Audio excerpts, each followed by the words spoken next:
च्या संशयावरून धर्म जात विचारत दलित तरुणाला बेदम मारहाण करण्यात आली आहे। बुलढाणा जिल्ह्यातील खामगाव शहरातला हा धक्कादायक प्रकार आहे। धर्म विचारण्यासाठी तरुणाला नग्न करण्यात आलं। मैदानात मारहाण केल्यावर गायींसोबत त्याचे नग्न फोटो व्हिडिओ काढले।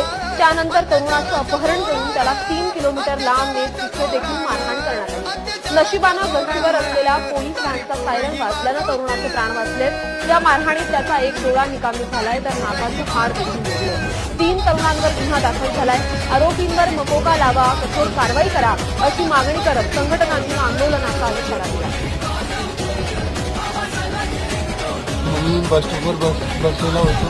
तिकडून दोघे जण आले, मला विचारलं की हा ॲड्रेस कुठे आहे। त्यांना म्हटलं मला माहीत नाही। ती गाडी केली त्यांनी आणि म्हणजे बहेसबाजी झाली तिथं।